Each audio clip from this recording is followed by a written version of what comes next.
Stability of slopes. Slopes जो है वो नेचुरल और आर्टिफिशियल दोनों ही हो सकती है। नेचुरल में हिल्स, माउंटेन्स, वैलीज, ये सारी इसकी एग्जांपल हो जाती है। आर्टिफिशियल में एम्बैंकमेंट्स वगैरह हो जाती है। ठीक है। अब यहाँ पे स्टेबिलिटी ऑफ स्लोप में हम लोग पढ़ने क्या वाले हैं, जो हमारी हिल्स वगैरह है या इन सब की कुछ स्लोप होती है। ठीक है। इस तरीके से ये स्लोप है। ठीक है। कुछ एक एंगल पे ये वाला पोर्शन आपको दिख रहा है, या फिर ये वाला जो पोर्शन है ये भी कुछ एक एंगल पे है। ठीक है। तो ये जो स्लोप्स है, इसी की स्टेबिलिटी के बारे में हमने पढ़ना है। चाहे ये नेचुरल हो या आर्टिफिशियल हो, इसकी हमें स्टेबिलिटी के बारे में पढ़ना है कि ये कितना स्टेबल है, और या फिर इसकी जो स्टेबिलिटी है, मतलब डिस्टेबलाइज ये कैसे हो सकता है, किन किन कारणों से, ये सब चीजें हमने इस चैप्टर में पढ़नी है। ठीक है। तो सबसे पहले आ जाती है the forces on slope which can lead to its failure. किस किस फोर्सेस की वजह से यहाँ पे ये इसका सॉइल का या फिर स्लोप का फेलियर हो सकता है। तो सबसे पहली फोर्स है ग्रेविटी फोर्स। ग्रेविटी फोर्स की वजह से इसका फेलियर हो सकता है। सीपेज फोर्स की वजह से हो सकता है। अर्थक्विक फोर्स की वजह से हो सकता है। अब आपको मीनिंग्स तो पता ही होंगे। ग्रेविटी फोर्स की वजह से स्लोप जो है वो स्लाइड करके नीचे आ जाएगी, बिल्कुल। ठीक है। सीपेज फोर्स जो है वाटर की वजह से, प्रेजेंस की वजह से फेलियर हो सकता है। अर्थक्विक फोर्स जो है sudden draw down of water table, अगर सडनली वो वाटर टेबल जो है वो डाउन हो जाता है, ठीक है, उसकी वजह से हो सकता है। एक्सकावेशन नियर स्लोप और सॉइल एरोजन, इन सब चीजों की वजह से जो स्लोप है ना उसका फेलियर हो सकता है। ये सारी फोर्सेस हो सकती है। ठीक है। तो सॉइल जो है, आपको पता होना चाहिए, सॉइल जनरली फेल करती है शियर में। Soil fails due to shear only. Shear की वजह से फेल करेगी। शियर एक्शन क्या होता है, यहाँ पे इस तरीके से हमारे पास कोई सरफेस है, तो ये सपोज ये पोर्शन है, इसके अबाउट जो है, इस तरीके से ये पोर्शन है, यहाँ पे ये एक दूसरे के अबाउट जो है रगड़ेगी। ये वाला पोर्शन जो है, ये सपोज यहाँ पे एक डिफरेंट सॉइल है, थोड़ी हार्ड है, और ये वाली सॉफ्ट है। ये एक दूसरे के अबाउट जो है, जैसे कोई चीज होती है ना, वो आपस में एक दूसरे के अबाउट ऐसे जो सरफेस है वो रगड़ता है, तो उसको शियर एक्शन बोलते हैं। तो यहाँ पे सॉइल जो है वो फेल करती है ड्यू टू शियर ओनली। ये चीज भी आपको याद रखनी है अब इसमें। ठीक है। तो यहाँ पे क्या क्या फैक्टर्स हो जाते हैं, स्लोप के फेलियर के क्या क्या फैक्टर्स हैं जिसकी वजह से स्लोप का फेलियर होता है। तो फेलियर होने के लिए शेयर स्ट्रेंथ अगर हमारी सॉइल की इंक्रीज कर जाएगी, शेयर स्ट्रेस इंक्रीज कर जाएगी, स्ट्रेंथ नहीं, शेयर स्ट्रेस इंक्रीज कर जाएगी, तो हमारी सॉइल का फेलियर होगा। स्ट्रेस कैसे इंक्रीज कर सकती है, सॉइल के ऊपर लोड आ गया, उसकी वजह से उसके ऊपर स्ट्रेस आएगी। ठीक है। स्ट्रेस जनरेट होगी जो कि बहुत ज्यादा हो जाएगी। पहले भी हो सकता है, पहले से उसके ऊपर लोडिंग है, उसकी वजह से स्ट्रेस हो, और ऊपर और लोड आ गया, उसकी वजह से स्ट्रेस ज्यादा हो जाएगी। ठीक है। अगर इसकी सॉइल के ऊपर स्ट्रेस ज्यादा इंक्रीज कर जाए तो उसकी वजह से फेलियर हो सकता है। अगर उसकी शेयर स्ट्रेंथ जो है, सॉइल की खुद की जो स्ट्रेंथ है शेयर में, अगर वो डिक्रीज कर जाए तो उसकी वजह से भी फेलियर हो सकता है। ठीक है। तो यहाँ पे जो फैक्टर्स है जिनकी वजह से शेयर स्ट्रेस जो है वो इंक्रीज कर जाती है, क्या क्या फैक्टर्स हो सकते हैं, यहाँ पे सरचार्ज लोड हो सकता है, स्टीपनिंग ऑफ स्लोप हो सकता है। स्लोप जो है, इस तरीके से स्लोप होती है ना, जनरली हम लोग इस तरीके से स्लोप को इमेजिन करते हैं। कई बार क्या होगा, यहाँ से सपोज ये पोर्शन निकल गया पूरा का पूरा, तो ये स्लोप जो है, अभी भी ये स्लोप है बिल्कुल, मतलब बहुत ही ज्यादा 90 डिग्री के एकदम पास में जब स्लोप आने लग जाती है तो उसको स्टीप स्लोप बोला जाता है। तो इस तरीके से स्टीपनिंग हो जाएगी सॉइल स्लोप की, उसकी वजह से भी यहाँ पे शेयर स्ट्रेस जो है वो इंक्रीज कर जाएगी। अब ये स्टीपनिंग कैसे हो जाएगी, ड्यू टू एक्सकावेशन।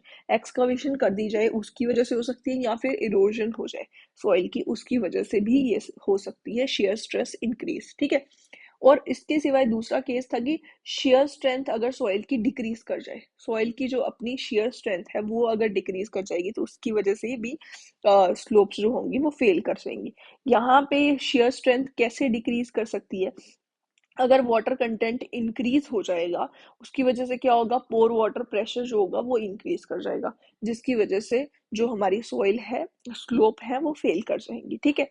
यहाँ पे शॉक या फिर साइक्लिक लोडिंग जो है, अगेन मतलब बार बार लोडिंग लग रही है, सडनली लोड लग गया, या फिर बार बार लोडिंग लग रही है, अनलोडिंग हो रही है, लोडिंग अनलोडिंग, इस तरीके से जब होगा तो उसकी वजह से भी शेयर स्ट्रेंथ जो होती है वो डिक्रीज हो जाती है सॉइल की। ठीक है। तो ये सारे रीजंस हो सकते हैं स्लोप के फेलियर के। अब हमारे पास स्लोप जो है वो दो टाइप की हो सकती है, एक फाइनाइट हो सकती है, एक इनफाइनाइट टाइप की स्लोप हो सकती है। अब जो इनफाइनाइट स्लोप है ना, उसकी कोई बाउंड्री नहीं होती, इट हैज नो बाउंड्री, मतलब उसका स्टार्ट या एंड पॉइंट कुछ नहीं होगा, वो इनफाइनाइट स्लोप है, नाम से ही आपको पता चल रहा होगा। और एक डेप्थ जेड पे फ्रॉम द ग्राउंड लेवल, जैसे यहाँ पे हमारे पास ये एक सरफेस है, सपोज ये पूरा एक जो है हिल का पोर्शन दिखाया गया है, और उसमें से सिर्फ इतना पोर्शन जो है ना, यहाँ पे ये सॉइल जो है ये वीक है, ये वीक सॉइल है, और ये जो है ये थोड़ी सी स्ट्रांग है या हार्ड सॉइल है। ठीक है, तो ये वाला जो पूरा पोर्शन है ना, इसकी स्टार्टिंग कहाँ पे है या इसकी एंडिंग कहाँ पे है, वो पूरी की पूरी इनफाइनाइट है, इसकी स्टार्टिंग और एंडिंग। इनफाइनाइट मतलब बहुत ज्यादा लंबी हो सकती है स्टार्टिंग और एंडिंग। ठीक है, तो ये जो पोर्शन है, ये पूरा का पूरा इतना जो पोर्शन है जेड जिसकी डेप्थ दी हुई है, ठीक है, इतना पोर्शन जो होगा वो पूरा बह जाएगा। फेलियर यहाँ पे होगा ड्यू टू स्लाइडिंग, पूरा का पूरा निकल के चला जाएगा। ठीक है, तो इनफाइनाइट स्लोप्स जो होंगी, उसकी कोई स्टार्टिंग और एंडिंग उसकी नहीं होगी, उसकी कुछ एक डेप्थ तक हो सकती है, मतलब ग्राउंड लेवल से कुछ एक डेप्थ तक वो स्लोप होगी, और जो जिसका फेलियर होगा। ठीक है, अ, यहाँ पे जो फेलियर सरफेस होगा ना, जो हमारा फेलियर सरफेस है, यहाँ पे ये फेलियर प्लेन जो होगा, यहाँ पे ये पोर्शन जो है, ये प्लेन सरफेस होगा। ठीक है, ये वाला जो सरफेस होगा, ये प्लेन सरफेस होगा इनफाइनाइट स्लोप्स के केस में। ठीक है, ये प्लेन होगा। और जो हमारी फाइनाइट स्लोप्स होती है ना, it has finite dimensions at upper and lower boundary, उसकी अपर और लोअर बाउंड्री पे फाइनाइट डायमेंशंस होती हैं। ठीक है, मतलब कुछ फिक्स्ड होती हैं डायमेंशन, जैसे हम यहाँ पे इस डायग्राम में देखें, ये इसके कंपोनेंट्स है। ठीक है, फाइनाइट स्लोप्स जो है उसके कंपोनेंट्स है, ये इसका स्टार्टिंग पोर्शन है, ये इसका एंड पोर्शन है, यहाँ से यहाँ तक ये पूरा स्लोप है, हमें दिख रही है ये स्लोप। बाकी ये वाला पोर्शन भी आपको स्लोपिंग नहीं दिख रहा है, ये भी स्लोपिंग नहीं दिख रहा है। ठीक है, तो ये जो पोर्शन है इसको बोला जाएगा फेस, इसी पोर्शन को आप फेस बोल देते हो, इसकी स्टार्टिंग से और एंड तक। और जो इसका एंड पोर्शन है इसको हम बोलेंगे टो। ठीक है, और एंड के बाद जो आपको थोड़ा सा स्ट्रेट टाइप पोर्शन दिख रहा है, ये हमारा हो जाता है बेस। ठीक है, तो ये कंपोनेंट्स है फाइनाइट जो स्लोप है उसके। ठीक है, ये तीन कंपोनेंट्स होते हैं। अब जो फाइनाइट स्लोप्स है वो फेल कैसे करती है, रोलिंग ऑफ लैंड मास जो होगा, यहाँ पे रोलिंग ऑफ लैंड मास होगा, जिसकी वजह से यहाँ पे फेलियर होगा। ठीक है, फाइनाइट स्लोप्स में फेलियर सरफेस इज सर्कुलर और स्पाइरल। जैसे पहले जो फेलियर सरफेस था वो हमारा प्लेन था, जब हम इनफाइनाइट स्लोप की बात कर रहे थे, ये वाला सरफेस आपको दिख रहा है ना, ये पूरा का पूरा प्लेन है। इसको किसी और कलर से मैं आपको दिखाती हूँ, ये प्लेन सरफेस दिख रहा है आपको, लेकिन यहाँ पे देखो ये इसका फेलियर सरफेस है, ये है ना कर्व्ड सर्कुलर टाइप का, सर्कुलर या स्पाइरल फेलियर सरफेस होगा। ये वाला सरफेस जो है ये भी इसका फेलियर सरफेस है, यहाँ से भी हो सकता है, ये सारी मतलब इसके टाइप्स ही हो जाते हैं, इस तरीके से ये फेलियर हो सकता है। ठीक है, तो ये जो फेलियर सरफेस है ये सर्कुलर या स्पाइरल होगा इस केस में, फाइनाइट स्लोप के केस में। ठीक है, अब यहाँ पे फेलियर्स आर रोटेशनल फेलियर्स, यहाँ पे failure, all failures are rotational failures. ठीक है, फेलियर प्लेन जो होगा वो सर्कुलर होगा, ये हमने डिस्कस कर लिया। इसके साथ साथ यहाँ पे ओवरटर्निंग मोमेंट होगी, वो इंक्रीज कर जाएगी, रेजिस्टिंग मोमेंट से ज्यादा हो जाएगी, इसीलिए यहाँ पे फेलियर होगा। ठीक है, फाइनाइट स्लोप्स की हम बात कर रहे हैं। अब हम फाइनाइट स्लोप के जो टाइप्स हैं वो उसके बारे में बात करते हैं। द स्लोप, और जो फाइनाइट स्लोप होती है ये वो स्लोप है जिसका एक फाइनाइट एक्सटेंट है, मतलब इसका एक स्टार्टिंग एंड भी है, मतलब ये कुछ एक फाइनाइट पोर्शन में ही ये जो होगी फाइनाइट स्लोप होगी। ठीक है, तो सबसे पहले यहाँ पे आ जाता है फेस फेलियर। फेस फेलियर कब होगा, soil above the toe is soft and weak, ये हमारा टो है। ठीक है, ये जो पोर्शन है ये हमारा टो है, इसके ऊपर की सॉइल जो है वो सॉफ्ट और वीक है।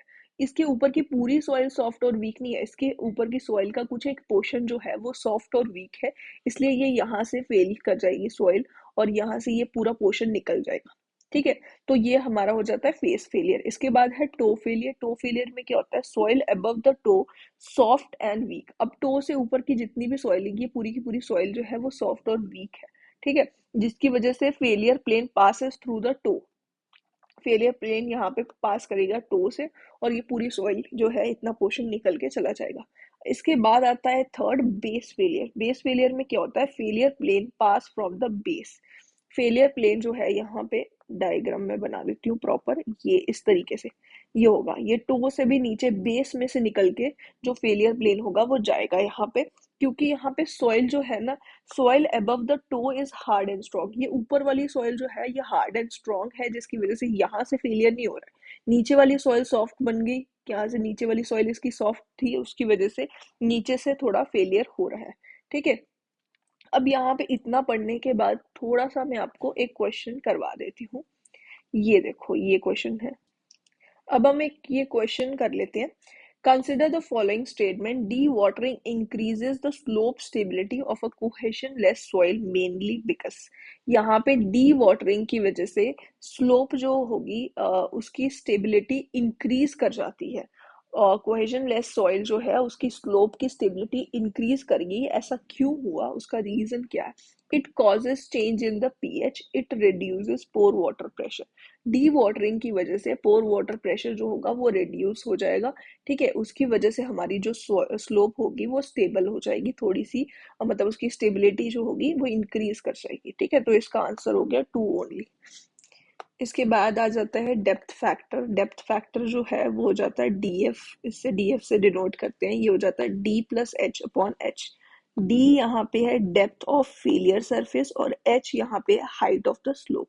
ठीक है, तो डेप्थ फैक्टर जो है अगर ग्रेटर देन 1 होगा तो बेस फेलियर होगा, अगर डेप्थ फैक्टर जो है वो इक्वल टू 1 होगा तो टो फेलियर होगा। डेप्थ फैक्टर 0 से 1 के बीच में होगा, मतलब 1 से थोड़ा सा कम होगा तो फेस फेलियर होगा।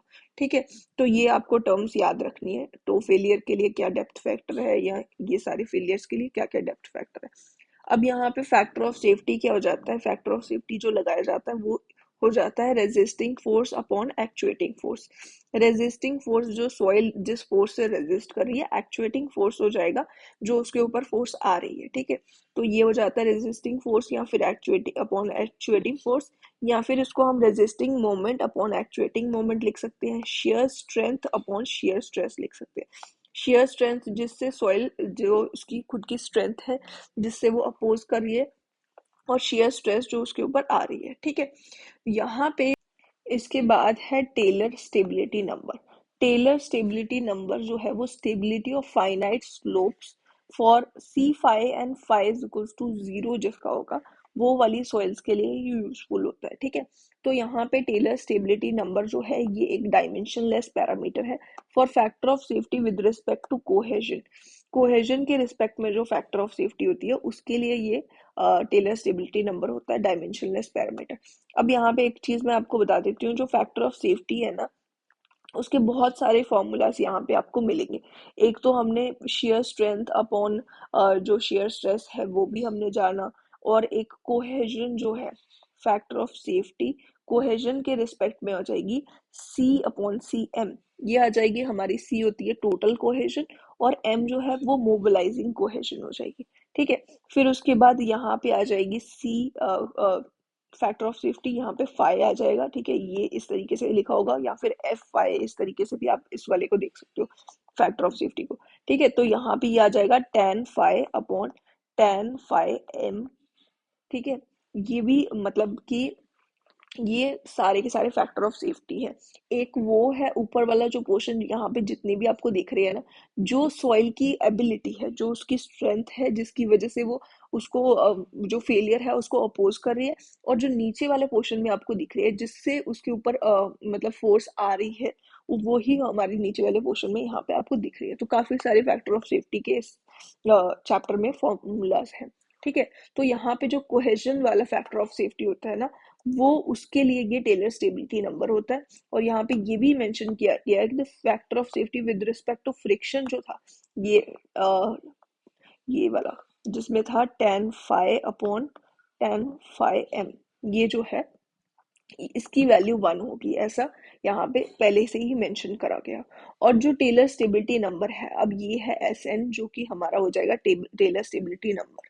ठीक है, ये इस तरीके से नीटा भी होता है कई बार। ठीक है, तो टेलर स्टेबिलिटी नंबर का फॉर्मूला हो गया सी अपॉन गामा एच सी।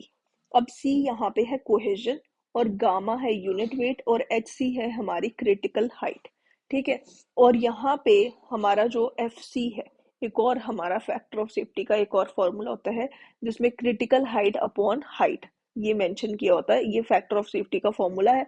अब यहाँ पे अगर हम इसी को थोड़ा रीअरेंज करें तो एच सी की वैल्यू यहाँ से आ जाएगी, H C is equals to factor of safety into H. ठीक है, ये हमारा एच सी हो जाएगा। तो यहाँ पे यही वाला ये पोर्शन जो है, नीचे वाला जो पोर्शन आपको दिख रहा है स्टेबिलिटी नंबर में, यहाँ पे ये पुट कर दिया गया एफ सी इंटू एच, यहाँ पे पुट कर दिया एफ सी इंटू एच। तो ये वाला फॉर्मूला बन जाएगा। ठीक है, तो ये आप डायरेक्टली ये याद रखोगे अगर फैक्टर ऑफ सेफ्टी, तो आपको याद रहेगा। तो टेलर स्टेबिलिटी नंबर का फॉर्मूला हो गया C upon gamma H C, और उसी से आ जाता है C upon F C gamma H C, H gamma H. ठीक है, तो ये हमारा हो जाता है टेलर स्टेबिलिटी नंबर। और आपको ये याद रखना है, जो टेलर स्टेबिलिटी नंबर है ना, वो इनवर्सली प्रोपोर्शनल है टू द स्टेबिलिटी, मतलब जितना ज्यादा टेलर स्टेबिलिटी नंबर उतनी कम स्टेबिलिटी। ठीक है, अब इस पे बेस्ड कुछ एक क्वेश्चंस हैं यहाँ पे। In a clay soil having 550 kilonewton per meter square as unit cohesion and 18 kilonewton per meter cube as unit weight, ये इसकी कोहेजन दे रखी है, ये इसका यूनिट वेट दे रखा है। And excavation is made with a vertical face, taking Taylor stability number as this, Taylor stability number जो है उसकी वैल्यू दी हुई है 0.261। ठीक है, अब यहाँ पे मेरे को इससे एक और चीज याद आई कि टेलर स्टेबिलिटी नंबर की वैल्यू 0.261 से लेके 0.5 तक हो सकती है, ये भी कई बार पूछ लिया जाता है, इसलिए मैंने आपको ये बता दिया। ठीक है, ये टेलर स्टेबिलिटी नंबर की जो मिनिमम वैल्यू है वो यहाँ पे दी हुई है। ये हमने टेलर स्टेबिलिटी नंबर की वैल्यू ली। What is the maximum depth of excavation so that the vertical face remain stable. अब जो वर्टिकल फेस बन गया ना, यहाँ पे ये सॉइल का वर्टिकल फेस बन गया, अब इसको स्टेबल रहना है, उसके लिए इन्होंने बोला है कि मैक्सिमम डेप्थ ऑफ एक्सकवेशन, कितनी मैक्सिमम डेप्थ ऑफ एक्सकवेशन होगी, यानी कि एच की वैल्यू पूछी हुई है यहाँ पे। ठीक है, और कुछ नहीं पूछा। और हमें पता है कि स्टेबिलिटी नंबर का फॉर्मूला क्या है, सी अपॉन गामा एच। ठीक है, एच सी, सी अपॉन गामा एच सी हमारा जो है स्टेबिलिटी नंबर का फॉर्मूला है। ठीक है, वो हमने लगा देना है। इन्होंने यही पूछा हुआ है मैक्सिमम डेप्थ कितनी होगी, यहाँ से एच सी हम निकाल लेंगे। ठीक है, सिंपली यही करना है। यहाँ पे मैं आपको ये वाला क्वेश्चन नहीं करवा रही हूँ, मैं आपको क्वेश्चन जो इसके साथ वाला है ये मैं करवा दूंगी। ठीक है, तो ये साथ में जो क्वेश्चन आपको दिख रहा है, a canal of 4 metre deep has a side slope of 1:1, the proportion of soil are properties of soil are C is equals to this and phi is equals to this, E is equals to this और G, ये सब कुछ दिया हुआ है। Taylor stability number for the sudden drawdown is this, sudden drawdown हुआ है ये भी मेंशन कर दिया और टेलर स्टेबिलिटी नंबर भी दे दिया। The factor of safety with respect to cohesion in the case of sudden drawdown. अब factor of safety with respect to cohesion ही निकल सकता है स्टेबिलिटी नंबर से, ये आपको ऑलरेडी पता है, वही हमें यहाँ पे पूछा गया है। ठीक है, तो फैक्टर ऑफ सेफ्टी यहाँ पे स्टेबिलिटी नंबर लगाने से पहले यहाँ पे काफी कुछ आपको मेंशन करा हुआ है, उसका क्या यूज है वो मैं बता देती हूँ, क्योंकि यहाँ पे यूनिट वेट इन्होंने नहीं दिया। ठीक है, इन्होंने यूनिट वेट हमें नहीं दिया, तो यूनिट वेट हमें निकालना पड़ेगा। हम कैसे निकालेंगे, यहाँ पे लिखा हुआ है सडन ड्रॉडाउन। सडन ड्रॉडाउन जो है उसके केस में क्या होता है, सॉइल जो है वो ड्रेन नहीं कर पाती है। ठीक है, इसीलिए सॉइल की जो यूनिट वेट होगा ना वो सैचुरेटेड आएगा, यहाँ पे गामा सैट निकलेगा। अब गामा सैट का फॉर्मूला अगर आपने सॉइल मैकेनिक्स में पढ़ा है तो ये होता है G प्लस ई अपॉन 1 + E गामा W। ठीक है, ये इसका फॉर्मूला हो जाता है। तो यहाँ पे हमने जो जो चीजें दी हुई है वो मेंशन कर देनी है। 2.7 plus 0.76 upon 1 plus 0.76 into gamma W. Gamma W हमारा हो जाएगा 9.81, या तो आप इसको 9.81 लिख लो या फिर 10 लिख लो। ठीक है, तो इसकी वैल्यू यहाँ से आ जाएगी 19.28 किलो न्यूटन पर मीटर क्यूब। ठीक है, ये इसकी वैल्यू आएगी गामा सैट की। गामा सैट हमें मिल गया, मतलब जो गामा हमें चाहिए था फॉर्मूला में वो अब हमें मिल चुका है। एस एन का फॉर्मूला था सी अपॉन, यहाँ पे सी अपॉन गामा एच। ठीक है, और ये हमारा था गामा एच सी था। अब इसका दूसरा फॉर्मूला जो हमने एच सी की वैल्यू पुट करके बनाया था ये था सी अपॉन गामा, यहाँ पे एफ सी इंटू एच, ये आ गया हमारा दूसरा फॉर्मूला, क्योंकि F C is equals to H C upon H. ये हमारा factor of safety with respect to cohesion हो जाता है, ठीक है। तो यहाँ पे हम पुट कर देंगे, एक तो हमारा टेलर स्टेबिलिटी नंबर है, इसका हमें वैल्यू दी हुई है 0.136, और कोहेशन की वैल्यू हमें कितनी दी हुई है, 15 दी हुई है। गामा की वैल्यू दी हुई है, गामा की वैल्यू अभी अभी हमने निकाली है, ये आ जाएगी 19.28। और एफ सी जो है, फैक्टर ऑफ सेफ्टी जो है, वो हमें निकालनी है। और एच हमारा कितना हो जाएगा, एच हमें 4 मीटर डीप ये भी मेंशन करा हुआ है, ठीक है। तो यहाँ से हम निकालेंगे एफ सी, एफ सी की वैल्यू यहाँ पे आ जाएगी 1.43, ठीक है। तो ये हमारी एफ सी निकल के आ जाएगी, ठीक है। इस तरीके से ये सबसे मतलब ये काफी मुश्किल क्वेश्चन हो गया, बहुत ही इजी क्वेश्चंस यहाँ पे आएंगी। यही स्टेबिलिटी नंबर में डायरेक्ट इस तरीके के क्वेश्चंस आप बहुत इजीली सॉल्व कर पाओगे, ठीक है। अब ये आ गया हमारा टेलर स्टेबिलिटी नंबर। इसके बाद है इनफाइनाइट स्लोप। अब हम इनफाइनाइट स्लोप को अच्छे से पढ़ेंगे, ठीक। इनफाइनाइट स्लोप को जब हम पढ़ते हैं ना, तो ये जो हमारी स्लोप थी, इसका हम एक पोर्शन लेंगे, ठीक है। ये सॉइल मास, हमने सपोज इतना सॉइल मास ले लिया, इसकी वी विड्थ थी, ठीक है, और ये जेड इसकी डेप्थ थी, ठीक है। तो ये हमने सॉइल मास ले लिया और इसी से हमने एनालिसिस करी। सबसे पहले थिकनेस जो होगी वो सॉइल मास की 1 हो जाएगी। वेट ऑफ सॉइल जो होगा यहाँ पे क्या आ जाएगा, अब वेट ऑफ सॉइल के लिए गामा वी, ये हो जाता है हमारा वेट ऑफ सॉइल, क्योंकि gamma is equals to weight upon volume होता है ना, unit weight is equals to weight upon volume, उसी से हमारा आ जाएगा गामा वी। और वी जो है यहाँ पे हो जाएगा Z into B cos beta, क्योंकि ये जो है कुछ एक एंगल पे है, जो स्लोप है हमने मानी हुई है कि ये बीटा एंगल पे है, ठीक है। तो ये आ जाएगा यहाँ पे हमारा जो वेट ऑफ सॉइल है वो आ गया हमारा gamma Z B cos beta, ठीक है। अब इसके साथ साथ जो है यहाँ पे नॉर्मल फोर्स आएगी, जो हो जाएगी डब्ल्यू कॉस बीटा, जो डब्ल्यू कॉस बीटा के बराबर आ जाएगी, वो हो जाएगी gamma Z B cos square beta. अब यही वाला जो वेट था उसके साथ हमने कॉस बीटा का मल्टीप्लाई कर दिया, वो आ गया हमारा ये फॉर्मूला नॉर्मल का। और यहाँ पे हमारे पास जो स्ट्रेंथ है सॉइल की, वो हमारी आ जाती है डब्ल्यू साइन बीटा, जिससे सॉइल जो है वो अपोज कर रही है इसको, ठीक है। और जो इसकी शेयर स्ट्रेंथ है, ये आती है हमारी सॉइल की शेयर स्ट्रेंथ, ठीक है। तो ये आ जाती है यहाँ पे डब्ल्यू साइन बीटा है, तो इसको इसी वाले फॉर्मूले को हमने साइन बीटा के साथ मल्टीप्लाई कर दिया, तो ये आ जाएगा gamma Z B cos beta sine beta, ठीक है। तो यहाँ पे जो हमारी नॉर्मल फोर्स और नॉर्मल स्ट्रेस और जो शियर स्ट्रेस है वो क्या क्या आती है, ये आ जाएगी एक तो नॉर्मल अपॉन एरिया, एक हो जाएगी शियर स्ट्रेंथ अपॉन एरिया, ठीक है। तो एरिया जो है वो बी जो हमारी विड्थ थी, और 1 जो है वो थिकनेस ली थी इस सॉइल मास की, तो बी इंटू 1 से हमने इन सारे फॉर्मूला इसको नॉर्मल को और स्ट्रेंथ जो है उसको डिवाइड कर दिया। तो हमारे पास ये आ गया gamma Z cos square beta और gamma Z cos beta sine beta, ये आ गया हमारी नॉर्मल जो स्ट्रेस है और ये शेयर स्ट्रेस है, ये दोनों हमें मिल चुकी है। अब यहाँ पे हमने क्या किया, फॉर कोहेशन लेस सॉइल, हमने कोहेशन लेस सॉइल के लिए अगर कंसिडर करना है, तो फैक्टर ऑफ सेफ्टी क्या हो जाता है, shear strength upon shear stress on the soil. Shear strength क्या होती है, ये हमने सॉइल मैकेनिक्स में पहले से पढ़ी हुई है, C plus sigma N tan phi, ये हमारी शेयर स्ट्रेंथ होती है, ठीक है। तो ये हमारी है शेयर स्ट्रेंथ, और सी जो है यहाँ पे क्योंकि कोहेजन लेस है तो सी की वैल्यू 0 होगी, और shear stress on the soil जो हो जाएगी वो हमारी टाउ हो जाएगी, सॉइल के ऊपर शेयर स्ट्रेस आ रही है, ठीक है।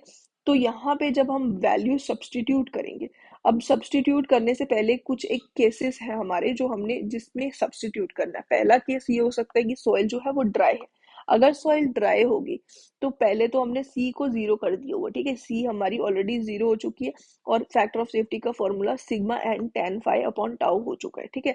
अब हम इस फॉर्मूले में ये सब कुछ पुट करेंगे तो ये सारा कुछ हमारा कैंसिल होगा। यहाँ पे जो था ये सिग्मा एन टेन फाइव इसके साथ सिर्फ लग जाएगा, ये सिग्मा एन जो है इसका ये फॉर्मूला आया है, ये हमने यहाँ पे पुट करना है, और टाउ जो है इसका ये वाला पोर्शन हमने यहाँ पे पुट कर देना है। अब यहाँ पे जो गामा है ना, ये जो गामा होगा, यहाँ पे गामा सॉइल जो है, क्योंकि ड्राई सॉइल है तो गामा डी आ जाएगा, यहाँ पे आपको दिख रहा है ये ड्राई सॉइल के लिए गामा डी आ जाएगा, ठीक है। तो यहाँ पे जब ये सब करा जाएगा, इसको सब्स्टिट्यूट करा जाएगा, तो सब कुछ कैंसिल हो जाएगा, और कैंसिल होने के बाद क्या बचेगा, tan phi upon tan beta. ये हमारा फैक्टर ऑफ सेफ्टी का फॉर्मूला आ गया फॉर ड्राई सॉइल। ठीक है। अब फैक्टर ऑफ सेफ्टी अगर इक्वल टू 1 होगी तो phi is equals to beta हो गया। इसका मतलब लिटिल मोर एफर्ट, अगर थोड़े बहुत और एफर्ट्स लग गए तो हमारी यहाँ पे सॉइल फेल कर जाएगी, स्लोप जो होगी वो हमारी फेल कर जाएगी। Factor of safety less than 1 होगी तो five is less than beta हो गया। अनस्टेबल और अनसेफ केस हो गया ये भी। ठीक है। Factor of safety greater than 1 हो गया तो five is greater than beta, और सेफ कंडीशन हो जाती है ये। अगर five is very very greater than beta या फिर ग्रेटर देन बीटा अगर होगी तो ये हमारी सेफ कंडीशन हो जाती है।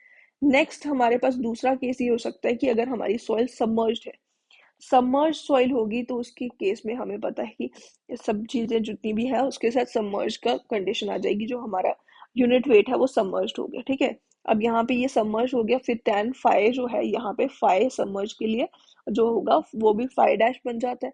ठीक है। तो ये फाइ डैश जो है इसको एज्यूम करा जाता है कि फाइ डैश ऑलमोस्ट फाइ के ही बराबर है, तो ये आ जाता है tan phi upon beta, tan phi dash upon beta, और जो कि tan फाइ अपॉन बीटा ही बनेगा। ठीक है। इस केस में भी ये दोनों मतलब कि जो ड्राई का केस और सबमर्ज सॉइल का केस है वो उनकी फैक्टर ऑफ सेफ्टी दोनों की वैल्यू जो है वो मतलब इक्वल होगी। थर्ड केस हो जाता है कि soil subjected to steady seepage, अगर सॉइल में स्टेडी सीपेज है फॉर द सैचुरेटेड सॉइल। अब यहाँ पे सॉइल में स्टेडी सीपेज होगा, मतलब कि सॉइल जो है इतना इतना पोर्शन जो है वो सैचुरेटेड है, इतने यहाँ पे वाटर टेबल है, और इसके ऊपर का जो पोर्शन है यहाँ मतलब ये सॉइल जो है ये जो सॉइल है इसमें मतलब नीचे वाले पोर्शन में वाटर टेबल है, ऊपर वाली सॉइल एक तरह से पार्शली सैचुरेटेड है, वो पूरी तरह से कंप्लीटली सैचुरेटेड नहीं है। ठीक है। तो यहाँ पे सिग्मा एन का फॉर्मूला चेंज हो जाएगा, और जो हमारा हो जाएगा गामा एवरेज। ठीक है। गामा एवरेज की वैल्यू जो है वो इस तरीके से आप लिख सकते हो, ये ऊपर वाला जो पोर्शन है ये आ जाएगा z माइनस एच, और ये नीचे वाले पोर्शन को हमने h मान लिया। ठीक है। इसके साथ ऊपर वाले पोर्शन के साथ हमने गामा को मल्टीप्लाई किया, नीचे वाले के साथ गामा सैट को मल्टीप्लाई किया, और इसको डिवाइड बाय 2 कर दिया तो हमें गामा एवरेज मिल गया। ठीक है। और जिसको हमने सिग्मा एन के साथ मल्टीप्लाई कर दिया into Z cos square beta, ये हमारा हो गया। और टाउ के साथ भी हमने इसको मल्टीप्लाई करना है, ये आ जाएगा gamma average Z cos beta sine beta. ठीक है। अब यहाँ पे पोर वाटर प्रेशर भी आएगा। ठीक है। तो वो हो जाएगा gamma W H cos square beta, ये हमारा हो गया पोर वाटर प्रेशर, जिसको हम सिग्मा एन से माइनस करेंगे यू, और हमारा सिग्मा डैश जो है वो हमारा आ जाएगा। ठीक है।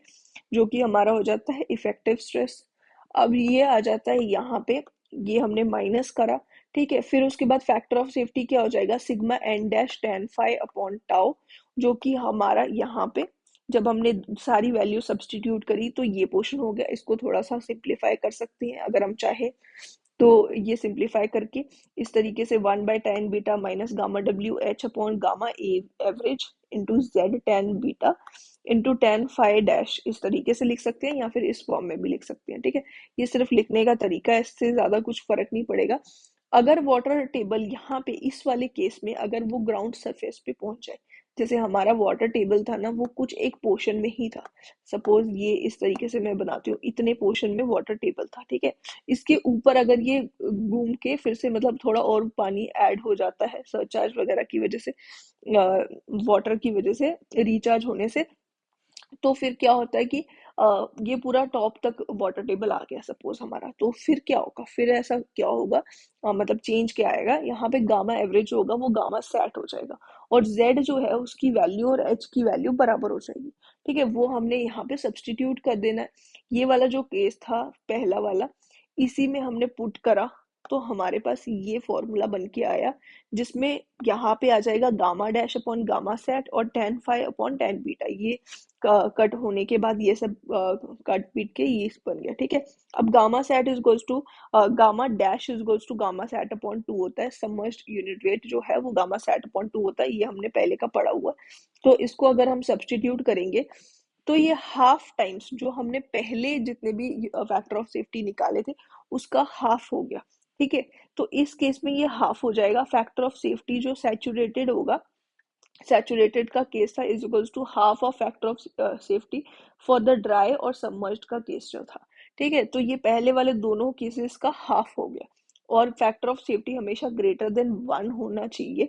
इसीलिए सैचुरेटेड के केस में जो होगा, मतलब ओवरऑल जो केस हो जाएगा वो हमारा फैक्टर ऑफ सेफ्टी, क्योंकि यहाँ पे 1/2 टाइम्स दिस आ गया ना, तो ये factor of safety greater than 2 होना चाहिए। यहाँ पे स्लोप सेफ इन ड्राई, अगर factor of safety greater than 2 होगा तो ड्राई में भी स्लोप सेफ होगी, सबमर्ज में भी होगी, सैचुरेटेड कंडीशन में, सारी ही कंडीशन में जो स्लोप होगी वो हमारी सेफ हो जाएगी अगर of factor of safety is greater than 2। अब यहाँ पे दूसरा एक केस हो सकता है for cohesive soil, C5 soils के लिए। कोहेसिव सॉइल है और C5 सॉइल है। ठीक है, तो यहाँ पे फॉर ड्राई सॉइल है, अगर ड्राई हो जाती है तो फैक्टर ऑफ सेफ्टी यहाँ पे जो है ये इस तरीके से फॉर्मूला हो जाएगा, C plus gamma D Z cos square beta tan phi upon gamma D Z cos beta sine beta. ठीक है, ये हो जाता है ड्राई सॉइल के लिए। फॉर सबमर्ज सॉइल यहाँ पे factor of safety is equals to C plus gamma dash Z cos square beta tan phi upon gamma Z cos beta sine beta. यहाँ पे सिर्फ फर्क क्या आ रहा है, यहाँ पे C जो है वो C आ रहा है हर एक फॉर्मूला में, बाकी सेम ही थे ये सारे जो है फैक्टर ऑफ सेफ्टी, जो अभी अभी हमने 3 केसेस करे हैं सेम ही है। सैचुरेटेड सॉइल के लिए फैक्टर ऑफ सेफ्टी हो जाएगा C plus gamma dash Z cos square beta tan phi upon gamma sat Z cos beta sine beta. Same formula से बस फर्क ये हो गया कि यहाँ पे मतलब C की वैल्यू आ गई, कोहेशन की वैल्यू यहाँ पे C आ जाएगी। ठीक है, अब जो स्लोप स्टेबिलिटी है ना, उसके एनालिसिस शॉर्ट टर्म एनालिसिस हो सकती है या फिर लॉन्ग टर्म एनालिसिस हो सकती है। और यहाँ पे एनालिसिस टोटल स्ट्रेस एनालिसिस हो सकती है या फिर इफेक्टिव स्ट्रेस एनालिसिस हो सकती है। जो टोटल स्ट्रेस एनालिसिस वाले जो मेथड्स है ना, उनके नाम क्या क्या है, Swedish circle, friction circle, Culmann's method जो है, ये तीनों नाम हो जाती हैं टोटल स्ट्रेस एनालिसिस पे। इफेक्टिव स्ट्रेस एनालिसिस जो है उसमें टेलर्स मेथड और बिशप्स मेथड, ये दोनों जो है इफेक्टिव स्ट्रेस एनालिसिस मेथड है। तो यहाँ पे सबसे पहले हम देख लेते हैं Swedish circle method. Swedish circle method में surface of the sliding is assumed as arc of the circle. जो स्लाइडिंग सरफेस है वो arc of a circle consider किया जाता है, जैसे आप इस डायग्राम में देख सकते हो। ठीक है, और यहाँ पे प्योरली कोहेसिव सॉइल्स के लिए या फिर कोहेसिव फ्रैक्शनल सॉइल जो है उनके लिए ये करी जाती है, यानी कि C5 सॉइल्स जो है उनके लिए कोहेसिव फ्रिक्शनल सॉइल जो है उनके लिए ये एनालिसिस करी जाती है। अब यहाँ पे क्या निकाला जाता है, फैक्टर ऑफ सेफ्टी ही यहाँ पे निकालना होता है। Resisting moment upon overturning moment जो है वो हमारा फैक्टर ऑफ सेफ्टी हो जाता है, जो कि इस फॉर्मूला हो जाएगा ये CR square five upon WT, ये हो जाता है प्योर कोहेसिव सॉइल के लिए। और कोहेजन और frictional soil, cohesive C5 soil जिसको हम बोल सकते हैं, कोहेसिव फ्रिक्शनल सॉइल जो है उसके लिए ये इस तरीके से फैक्टर ऑफ सेफ्टी हो जाता है। अब यहाँ पे कोहेसिव फ्रिक्शनल सॉइल जो है ना, since the normal stress also contributes to the shear strength, ये shear स्ट्रेंथ है, shear strength of the soil. यहाँ पे जो नॉर्मल स्ट्रेस है वो भी कंट्रीब्यूट कर रही है shear स्ट्रेंथ में। ठीक है, सॉइल की shear स्ट्रेंथ में। so the soil of the shear strength of the soil and on the failure plane normal stress is varied. Hence, for analysis, the soil above the slip plane is divided into number of strips of unit thickness. यहाँ पे जो analysis के लिए जो slip plane जो है जिसके about failure होगा उसके ऊपर के जो पोर्शन है उसको नंबर ऑफ यूनिट थिकनेस की स्ट्रिप्स में हमने डिवाइड कर देना है। ठीक है, एनालिसिस के लिए the weight of the soil in individual strip is divided into normal and shear. हर एक का वेट जो होगा वो नॉर्मल और शेयर में डिवाइड करा जाएगा, where the normal component passes through the center of the failure plane। जो नॉर्मल कंपोनेंट होगा वो centre of the failure plane के थ्रू पास कर रहा होगा इन सब के केसेस में। ठीक है, तो ये हमारे दो केसेस हो जाते हैं स्वीडिश सर्कल मेथड के लिए। ठीक है, और ये है स्टेबिलिटी ऑफ फाइनाइट स्लोप का पार्ट है ये। ठीक है, फिर उसके बाद फ्रिक्शन सर्कल मेथड आ जाता है। अब ये जो फ्रिक्शन सर्कल मेथड है ना, it is based on the assumption that the resultant force R on the rupture surface is tangential to a circle of radius R is equals to small r is equals to R sin phi। ठीक है, ये tangential है एक assumption ली गई है, जो resultant force होगा ना हमारा R on the rupture surface, यहाँ पे जो रिजल्टेंट फोर्स आएगा वो टेंजेंशियल होगा टू द सर्कल, जो हमने ये वाला सर्कल कंसिडर करा है, इसका रेडियस है आर साइन फाइव, ठीक है, इससे ये टेंजेंशियल है रिजल्टेंट होगा, ठीक है, which is concentric with the trial slip circle, जो ट्रायल स्लिप सर्कल है उसके साथ ये कंसेंट्रिक है, मतलब ये हमारा जो स्लिप सर्कल है, ये और इसका सेंटर और इस स्मॉल सर्कल जो आर साइन फाइव जिसका रेडियस है, इस सर्कल का सेंटर जो है एक ही है, ठीक है, तो ये यहाँ पे एजम्पशन ली गई है, और टोटल स्ट्रेस अप्रोच को यूज करना है इस केस में, और friction is assumed to be fully mobilised, F C is equals to, यहाँ पे ये जो कोहेजन वाला फ्रिक्शन फैक्टर हो गया ये आ गया, और ये tan five upon tan beta हो गया, और जो कि tan five upon tan five beta tan five m के बराबर है, मतलब मोबिलाइजिंग वाला जो पोर्शन है, ठीक है, तो ये हमारा है फ्रिक्शन सर्कल मेथड, ठीक है, यहाँ पे आपको बस मतलब ये इसकी एजम्पशन ही समझनी थी, जो कि पूछी भी जाती है स्टेटमेंट के फॉर्म में, और इवन ये जो इसका स्मॉल सर्कल जो है, इसका रेडियस आप याद रख लेना, जो कि ये भी पूछा जाता है कई बार, ठीक है।